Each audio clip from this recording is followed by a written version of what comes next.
World news के sponsor हैं स्वागत, अदरक, लहसुन और मसाले 100% प्योर एंड हाइजीनिक।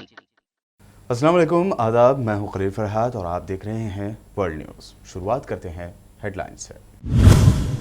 पाकिस्तान के सूबे बलूचिस्तान में 5.9 शिद्दत के ज़लज़ले ने मचाई तबाही। कम से कम 20 अफराद हलाक, 300 से ज्यादा जख्मी। बड़े पैमाने पर घर मलबे के ढेर में हो गए तब्दील।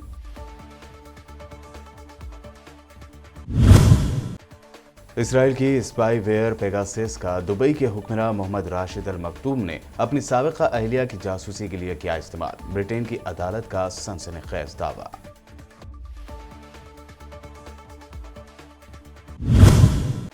यूएई ने कोरोना वबा को लेकर किया बड़ा दावा, कहा हमने पा लिया है आलमी वबा पर काबू। अबूधाबी के वली अहद शेख नहान ने जारी किया वीडियो पैगाम। मामूलात जिंदगी बहाल होने पर कहा हम हैं अल्लाह के शुक्रगुजार।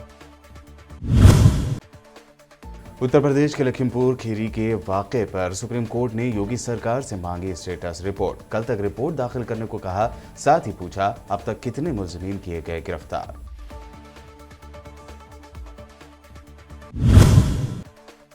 लखीमपुर में महलूक किसानों के अफराद खानदान से प्रियंका और राहुल गांधी ने की मुलाकात। ताज़ियत का किया इजहार, इंसाफ मिलने तक लड़ाई लड़ने का जाहिर किया आज़म।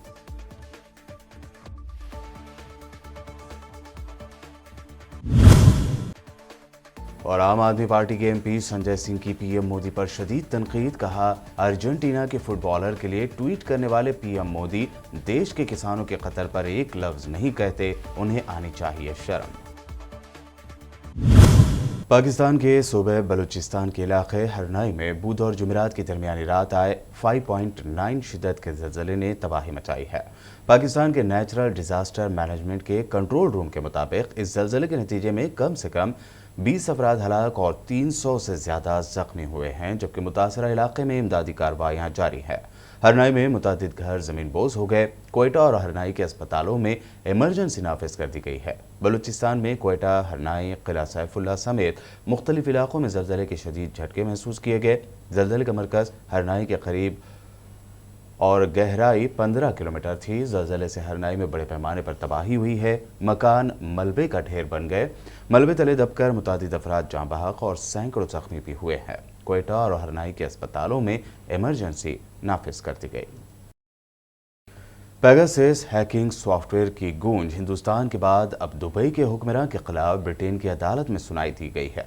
दुबई के हुक्मरान मोहम्मद इब्न राशिद अल मकतूम पर अपनी साबिका अहलिया हया के फ़ोन को हैक करने और उनकी जासूसी करवाने का इल्ज़ाम लगा है।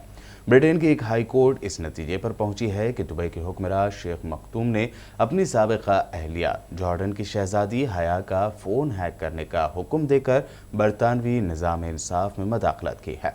इसके अलावा अदालत के मुताबिक तलाक और तहवील के केस में उनके वकीलों बर्वेनिस, फियोना शेकल्टन और निक मैंजर्स के फ़ोन्स की भी हैकिंग की गई है।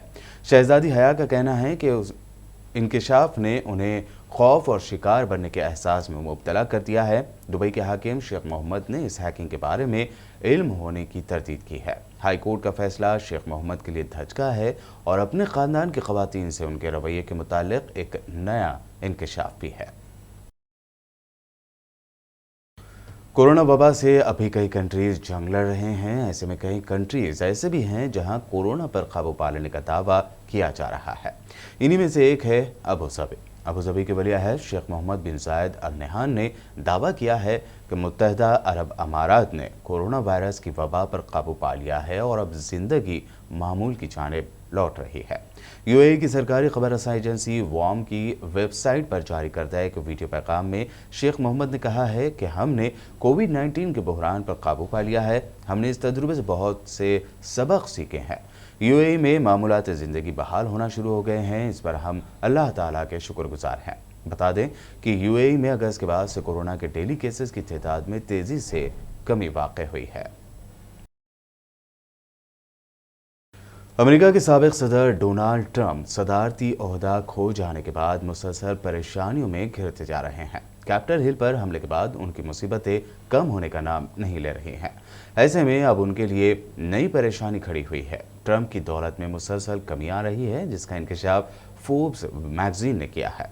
दुनिया के सबसे दौलतमंद अफराद की निशानदही करने वाली फोर्ब्स मैगजीन ने अपनी हालिया लिस्ट में ट्रंप को अरबपति अफराद की फहरिस्त से बाहर रखा है, जिसके साथ ही ट्रंप का दोबारा सदर बनने का ख्वाब पूरा ना होने के साथ ही वो 25 वर्षों में पहली बार अमेरिका के 400 अरबपति अफराद की लिस्ट से भी बाहर हो गए हैं।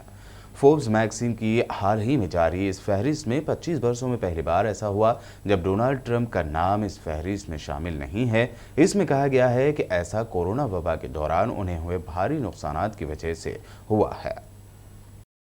मशरिक़ वस्ता में कशीदगी और बेचैनी का सबब बनने वाले ईरान के न्यूक्लियर प्रोग्राम को लेकर बड़ी खबर सामने आई है। एक सीनियर ईरानी कानून साज ने ऐलान किया है कि ईरान और इसके जौहरी मुआहदे के फरीक़ैन के दरमियान जौहरी मज़ाकरात आने वाले दिनों में दोबारा शुरू होंगे। ईरानी पार्लियामेंट के कौमी सलामती और खारजा पॉलिसी कमीशन के तर्जुमान महमूद अब्बास ज़ादा मुश्किनी ने बताया कि मज़ाकरात जल्द और आने वाले दिनों में शुरू होंगे। उन्होंने कहा कि मज़ाकरात की नौइयत की बुनियाद पर ईरानी मज़ाकराती टीम तश्कील दी जाएगी। बता दें कि ईरान के न्यूक्लियर प्रोग्राम को लेकर इसराइल कई मरतबा धमकी दे चुका है। इसराइली वज़ीर आज़म नफ्ताली बेनेट कई मरतबा खुलेआम वार्निंग दे चुके हैं कि वो ईरान को न्यूक्लियर हथियार हासिल करने के लिए उस पर हमला भी कर सकता है। इसके अलावा इसराइल के आर्मी चीफ ने कल ही कहा था कि वो ईरान पर कभी भी और कहीं भी हमला कर सकते हैं। सऊदी अरब के जुनूब मगरबी शहर अबहा के हवाई अड्डे पर हौसी बागियों के ड्रोन से किए गए हमले में 4 मुलाजमीन के जख्मी होने की खबर है। मीडिया रिपोर्ट के मुताबिक सऊदी हिफाजती दस्तों ने ड्रोन को मार गिराया है, लेकिन तबाह हुए ड्रोन के मलबे से हवाई अड्डे के 4 अहलकार जख्मी हो गए। उधर अल अरबिया की रिपोर्ट के मुताबिक सऊदी इत्तेहाद के तर्जुमान तुर्की अल मालकी ने आज जुमेरात को ऐलान किया कि यमन की फोर्सेस ने सऊदी अरब के अबहा एयरपोर्ट पर ड्रोन हमला करने की कोशिश की, जिसे नाकाम बना दिया गया। वहीं यमनी फौज के तर्जुमान याहिया सरी का कहना है कि सऊदी अरब यमन जंग में अपने मज़मूम मकासद तक पहुंचने में नाकाम हो गया है और इस जंग में सऊदी हुक्मरानों की शिकस्त यकीनी है। मिस्र में इसराइल के साथ जंगबंदी पर मुफाहमत बनने की खबरों के दरमियान अब गजा की जंगजू तंजीम तहरीक जिहाद इस्लामी ने कहा है कि अगर गजा को फ़लस्तीन के कौमी मनसूबे में किरदार अदा करने से रोका गया तो मनसूबा नाकाम हो जाएगा और गरब उर्दन इसराइल का कब्रिस्तान साबित होगा। तहरीक जिहाद इस्लामी के सियासी रुकन ने इसराइलियों के जरिए गजा पट्टी का मुहासरा जारी रखे जाने पर भी वार्निंग देते हुए कहा कि इस मसले से सूरत हाल धमाका खैज हो जाएगी। अलबतश ने सेहूनी हुकूमत के साथ बाज़ अरब ममालिक के ताल्लुकात की बहाली की मजम्मत करते हुए फ़लस्तीनी अवाम से अपील की कि वो सिहोनी मनसूबों का मुकाबला करें और इस पर अपना दबाव जारी रखें ताकि वो अपने हुकूक हासिल कर सकें। अफ्रीकन कंट्री माली के सेंट्रल इलाके में दहशतगर्दों ने सिक्योरिटी फोर्सेस पर हमला किया, जिसके नतीजे में 16 सिक्योरिटी अहलकार हलाक और 10 जख्मी हो गए। माली की फौज की तरफ से पहले जारी एक बयान में शिद्दत पसंदों के साथ झड़प में 5 फौजियों की हलाकत और 8 के जख्मी होने की इत्तला दी गई थी। ताहम सेंट्रल माली में एक मेडिकल ऑफिसर ने हलाक होने वाले फौजियों की तादाद 16 बताई है, जबकि 10 सिक्योरिटी अहलकार जख्मी भी हुए हैं। एक सिक्योरिटी जराये ने शनाख्त खुफिया रखते हुए बताया कि हमले में हलाक होने वाले फौजियों की तादाद 16 हो गई है। जर्मनी सीरिया से ऐसी 8 जर्मन खवातीन और उनके बच्चों को वापस ले आया है जो माजी में दहशतगर्द तंजीम दाइश में मुबैना तौर पर शामिल हो गई थी। जर्मन फॉरेन मिनिस्टर हाइको मास के मुताबिक इन खवातीन और उनके बच्चों को एक चार्टर्ड प्लेन के जरिए फ्रैंकफर्ट लाया गया। उनमें से ज़्यादातर खवातीन को गिरफ्तार कर लिया गया और उन्हें एक खुसूसी फौजदारी अदालत के सामने पेश किया जाएगा। फॉरेन मिनिस्टर मास के मुताबिक जर्मनी ने यह कार्रवाई डेनमार्क के साथ मिलकर की है, जो ऐसी 3 डैनिश खवातीन और 14 बच्चों को पहले ही वापस ला चुका है। ये तमाम खवातीन और बच्चे एक कुर्द हिरासती कैंप में रखे गए थे, जबकि उन्हें वापस लाने के लिए इंतजामी मदद अमेरिका ने की। वर्ल्ड न्यूज़ में वक्त हुआ है एक शॉर्ट ब्रेक का, जल्द लौटेंगे।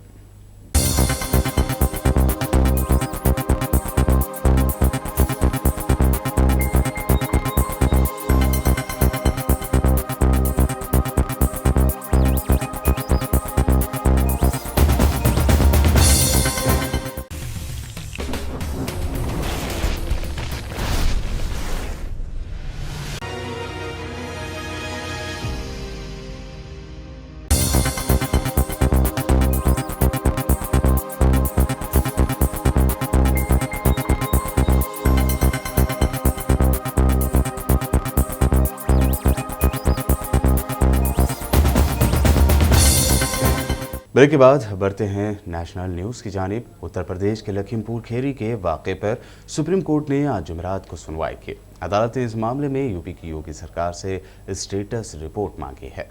अदालत ने हुकूमत से कल तक रिपोर्ट दाखिल करने को कहा। इस पर कल फिर सुनवाई होगी। सुनवाई के दौरान अदालत ने यूपी सरकार से पूछा है कि उसने मामले में अभी तक कितनी गिरफ्तारियां की हैं, कितने मुलजिमीन हैं। इन सब जानकारियों के साथ वो कल रिपोर्ट दाखिल करे। सुनवाई शुरू होने पर मामले में वकील शिव कुमार त्रिपाठी ने अदालत में कहा कि लखीमपुर खेरी वाक़े में कई किसान मारे गए हैं, ये इंतजामिया की लापरवाही से हुआ है। अदालत इस मामले में मुनासिब कार्रवाई करे। लखीमपुर खेरी में पीएम मोदी के मंत्री के बेटे की गाड़ी से कुचलकर हलाक हो जाने वाले किसानों के अहलखाना से कांग्रेस कायदीन राहुल गांधी और प्रियंका गांधी ने मुलाकात की। प्रियंका गांधी ने इस बारे में ट्वीट करते हुए लिखा कि आखिर तक अंजाम तक हम इंसाफ के लिए लड़ेंगे। उन्होंने आगे लिखा कि सभी मुतासरा परिवारों का कहना है कि उन्हें इंसाफ तब मिलेगा जब सेंट्रल यूनियन मिनिस्टर को बर्खास्त किया जाएगा और कातिलों की गिरफ्तारी होगी। वहीं राहुल गांधी ने ट्वीट करते हुए लिखा कि शहीद लवप्रीत, शहीद जर्नलिस्ट रमन कश्यप और शहीद सरदार निछतर सिंह के अहलखाना से मिलकर उन्हें ताज़ियत पेश की। उन्होंने अपने ट्वीट में लिखा कि बर्बरियत की इस रात की सुबह ज़रूर होगी। मुतासरा ख़ानदान इंसाफ और कसूरवारों को फौरी गिरफ्तार करने का मुतालबा करता है और अब इंसाफ करना होगा। वहीं उन्होंने अपने एक और ट्वीट में लिखा कि जब तक इंसाफ नहीं मिलेगा तब तक ये सत्याग्रह चलता रहेगा, तुम्हारी कुर्बानी नहीं भूलेंगे। तो आपने पूरी पुलिस फोर्स अपनी निकाल दी हमें रोकने के लिए, नाकाबंदी हुई, और सिर्फ हमें रोकने के लिए नहीं, लेकिन परिवारों के इर्द गिर्द, उनके गांव के इर्द गिर्द कि कोई आए नहीं जाए नहीं उसके अंदर। लेकिन आपने अपराधी के लिए कोई पुलिस फोर्स नहीं निकाली। जिस दिन ये हुआ पुलिस फोर्स कहाँ थी, क्या कर रही थी? क्या पुलिस सिर्फ नेताओं को रोकने के लिए है कि अपराधियों को रोकने के लिए? और मुझे बगैर एफआईआर गिरफ्तार किया, कोई कागज नहीं दिखाया, कल तक भी कोई कागज नहीं दिखाया, कोई मैजिस्ट्रेट के सामने पेश नहीं किया। जितने भी नियम है सारों का उल्लंघन किया मुझे गिरफ्तार करने के लिए, और इनके लिए बस एफआईआर काफी। और इन्होंने अपनी गाड़ी के नीचे 6 लोगों को कुचला है। ये एक लोकतंत्र है, यहाँ न्याय आपका अधिकार है, और इसके लिए मैं लड़ूंगी। जब तक ये मंत्री बर्खास्त नहीं होगा, जब तक ये लड़का गिरफ्तार नहीं होगा, तब तक मैं बिल्कुल अडिग रहूंगी, क्योंकि मैंने उन परिवारों से वचन दिया है। आम आदमी पार्टी के एमपी संजय सिंह ने लखीमपुर में किसानों को रौंदने के वाक़े पर पीएम मोदी पर जमकर तनकीद करते हुए कहा कि उन्हें शर्म आनी चाहिए कि वो अर्जेंटीना के फुटबॉलर के लिए ट्वीट करते हैं और देश के किसानों के कत्ल पर एक लफ्ज़ नहीं कहते। मैं सिर्फ इतना कह सकता हूँ कि आम आदमी पार्टी अंतिम दम तक इनकी लड़ाई में इनके साथ रहेगी। इनको न्याय मिलना चाहिए और दोषियों के खिलाफ सख्त से सख्त कार्रवाई। परिवार वालों का साफ कहना है, जब तक मंत्री के खिलाफ कार्रवाई नहीं होती, जब तक वो बर्खास्त नहीं होता, उसके बेटे की गिरफ्तारी नहीं होती, तब तक उनको न्याय का कोई भरोसा नहीं है।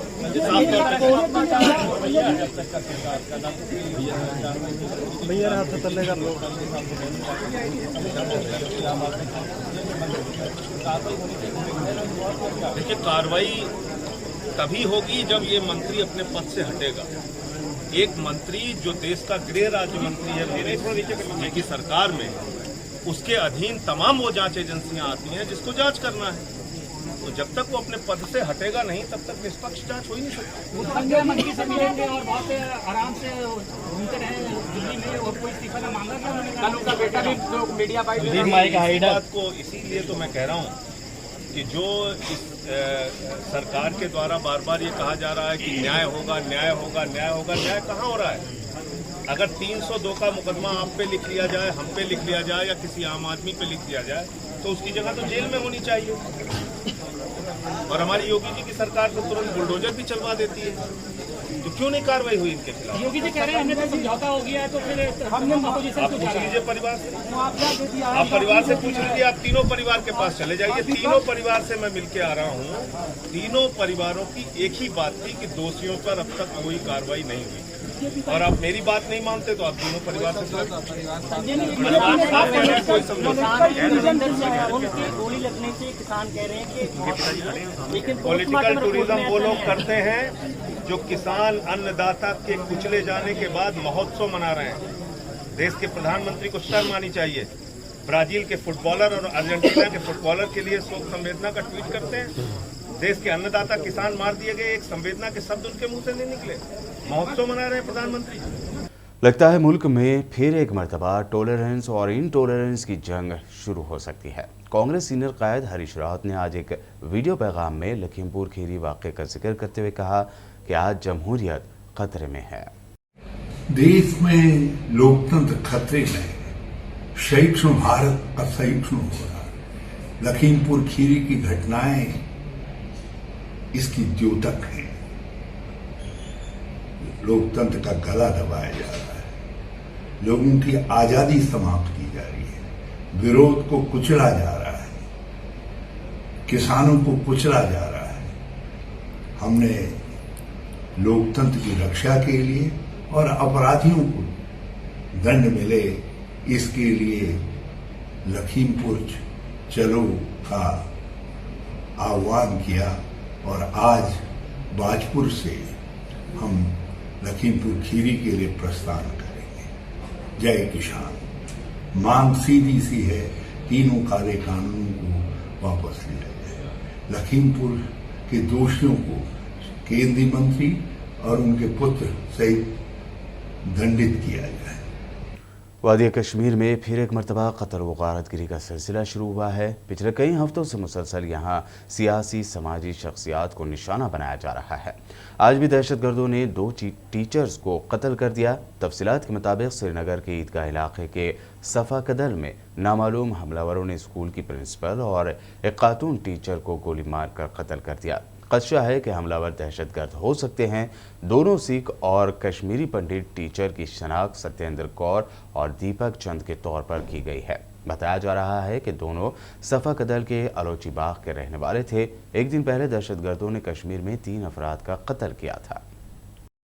टारगेट करने के जो इंसिडेंट्स पिछले कुछ रोज से जो हुए हैं, ये अपने आप में दरिंदगी, वहशत और दहशत का एक मेल है, जिसमें बिल्कुल बेगुनाह जो लोग हैं, जो समाज की सेवा में लगे हैं, जिनका किसी से कोई लेना देना नहीं है, उनको टारगेट किया जा रहा है। ये दहशत का माहौल पैदा करने के निशाने से इस तरह की कार्रवाई जो है, और कम्युनल रंग देने के लिए ऐसी किलिंग्स को, ताकि आपसी भाईचारा जो जहाँ पर कश्मीर में आपस में लोगों का है उसको नुकसान पहुँचे, उसको ठेस पहुँचे, उस तरह के इरादे से जहाँ पर हो रहा है। हम लोग को खेद है कि ये इंसिडेंट एक के बाद एक इस तरह के हुए, जिसमें बेगुनाह लोगों की जानें गई हैं। काफ़ी क्ल्यू उसमें हासिल कर चुकी है और हम लोग बहुत जल्द ही जो इन केसेस में मुलव्वस लोग हैं, इस दहशतगर्दी, दरिंदगी और वहशत में जो लोग मुलव्वस हैं, जो इंसानियत को निशाना बना रहे हैं, जो जम्मू कश्मीर का आपसी भाईचारा उसको निशाना बना रहे हैं, जो जहाँ का लोकल अथॉस और वैल्यूज़ है उसको निशाना बना रहे हैं, मुझे लगता है कि इनको जल्दी ही बेनकाब करने में पुलिस कामयाब होगी। डी साहब, आपको लगता है ये एक साजिश है, क्योंकि नॉन मुस्लिम इसमें जो पिछले 30 घंटों में हुए हैं, ये बिल्कुल साजिश है, जहाँ पर कश्मीर के एक अपने जो जहाँ का एक रवायत है उसको धक्का लगाने के लिए, उसको ठेस पहुँचाने के लिए ये एक साजिश है। कश्मीरी लोकल जो मुसलमान है उसको बदनाम करने के लिए ये एक साजिश है, जहाँ पर जो लोग अपना काम कारोबार करने के लिए, पेट भरने के लिए जहाँ पर बाहर से आते हैं उनको निशाना बनाने की ये एक साजिश है, ये दिखाने की कि कश्मीर में आपसी जो मेलजोल, जहाँ आपस में जो लोगों का प्यार मोहब्बत जिसके साथ लोग रहते नहीं हैं, दहशतगर्द इसका पैमाना तय नहीं कर सकेंगे। दहशतगर्द हैं और वो पार में जो एजेंसीज़ हैं पाकिस्तान में बैठी, उनके इशारों पर इस तरह की नकलो हरकत, इस तरह की साजिशें अंजाम दे रहे हैं ताकि कश्मीर को नुकसान में रखा जाए, कश्मीर में जो बढ़ते हुए अमन के जो कदम हैं उनको रोका जा सके। मुल्क में लगातार बढ़ती महंगाई और पेट्रोल डीजल समेत रसोई गैस के सिलेंडर्स की बढ़ती कीमतों पर कांग्रेस की तर्जुमान अलका लांबा ने मरकज़ की मोदी सरकार पर जमकर तनकीद की। उन्होंने कहा कि लगता है कि मोदी सरकार को आम आदमी की कोई परवाह नहीं है। देश के प्रधानमंत्री नरेंद्र मोदी जी का नवरात्रि के पहले दिन सुबह उठते उठते जो भेंट मिली देश को, जो तोहफा मिला हम सबको, उसको लेकर आई हूँ। रसोई गैस की कीमतों में प्रति सिलेंडर 15 रुपए की वृद्धि। ये नवरात्रि के पहले दिन का देश में त्योहारों की शुरुआत होती है। देश के आर्थिक मंदी से गुजर रहा है, बेरोजगारी, महंगाई सबसे त्रस्त है। सोचा होगा कि नवरात्रि के पहले दिन से उनके कष्ट कटने शुरू हो जाएंगे, उन्हें राहत मिलेगी, और लगता है केंद्र की मोदी सरकार ठान चुकी है कि हमारी पूजा अर्चना ये 9 दिन जो रहेगी उससे शायद भगवान पसीज जाएंगे, भगवान को हम पर दया आ जाएगी। देश के करोड़ों गरीब मध्यम वर्गीय परिवारों पर जो महंगाई बेरोजगारी की मार झेल रहे हैं, लेकिन देश के प्रधानमंत्री को, केंद्र की मोदी सरकार, भाजपा सरकार को कतई भी मुझे लगता है इस बात का एहसास ही नहीं हो रहा है कि देश किस दौर से गुजर रहा है। कोरोना वबा ने आलमी सतह पर कई फैमिलीज को गुर्बत की चौखट तक ला खड़ा किया, लेकिन बिजनेसमैन ने इस वबा को भी मौके में बदला और अपनी दौलत में इजाफा किया है। इन्हीं में से एक है रिलायंस इंडस्ट्री के चेयरमैन मुकेश अंबानी। मशहूर फोर्ब्स मैगजीन ने अपनी नई लिस्ट जारी की है, जिसमें मुकेश अंबानी को हिंदुस्तान का सबसे ज़्यादा अमीर तरीन शख्स करार दिया है। साल 2008 से मुकेश अंबानी मुसलसल भारत के अरबपतियों में सबसे पहले मकाम पर कब्जा जमाते आ रहे हैं। फोर्ब्स के मुताबिक मुकेश अंबानी ने अपनी दौलत में 4 अरब डॉलर का इजाफा किया है। मुकेश अंबानी की दौलत का तखमीना तकरीबन 93 बिलियन डॉलर है। मुकेश अंबानी के बाद 100 हिंदुस्तान के अमीर तरीन अफराद की इज्तिमाई दौलत में इजाफे का 5वां हिस्सा इंफ्रास्ट्रक्चर टाइकॉन गौतम अडानी से आया, जो मुसलसल तीसरे साल नंबर 2 की पोजीशन पर है। काबिल जिक्र है कि भारत की अपोजिशन पार्टी कांग्रेस के सीनियर कायद राहुल गांधी ने कई मरतबा भारत के नंबर 1 और नंबर 2 अरबपति अफराद मुकेश अंबानी और गौतम अडानी को पीएम मोदी का करीबी दोस्त करार दिया है और कहा है कि पीएम मोदी सिर्फ अपने दोस्तों के लिए काम करते हैं। वर्ल्ड न्यूज़ में आखिर में देखते हैं हेडलाइंस पर एक और नजर। पाकिस्तान के सूबे बलूचिस्तान में 5.9 शिद्दत के ज़लज़ले ने मचाई तबाही। कम से कम 20 अफराद हलाक, 300 से ज्यादा जख्मी। बड़े पैमाने पर घर मलबे के ढेर में हो गए तब्दील।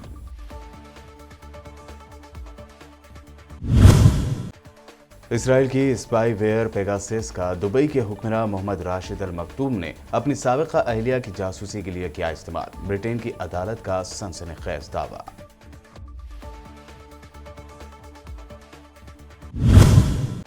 यूएई ने कोरोना वबा को लेकर किया बड़ा दावा, कहा हमने पा लिया है आलमी वबा पर काबू। अबूधाबी के वली अहद शेख नहान ने जारी किया वीडियो पैगाम। मामूलात जिंदगी बहाल होने पर कहा हम हैं अल्लाह के शुक्रगुजार। उत्तर प्रदेश के लखीमपुर खीरी के वाक़े पर सुप्रीम कोर्ट ने योगी सरकार से मांगी स्टेटस रिपोर्ट। कल तक रिपोर्ट दाखिल करने को कहा, साथ ही पूछा अब तक कितने मुल्ज़िमीन किए गए गिरफ्तार।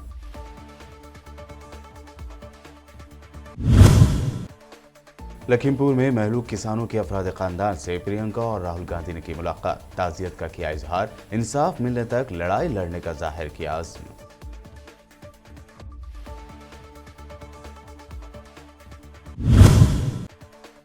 और आम आदमी पार्टी के एमपी संजय सिंह की पीएम मोदी पर शदीद तनकीद, कहा अर्जेंटीना के फुटबॉलर के लिए ट्वीट करने वाले पीएम मोदी देश के किसानों के कत्ल पर एक लफ्ज नहीं कहते, उन्हें आनी चाहिए शर्म। वर्ल्ड न्यूज़ में आपने देखी अब तक की अहम नेशनल और इंटरनेशनल न्यूज़। वक्त हुआ है आपसे विदा लेने का। आखिर में हमारे चैनल को सब्सक्राइब करना बिल्कुल भी ना भूलें। देखते रहिए BBN चैनल।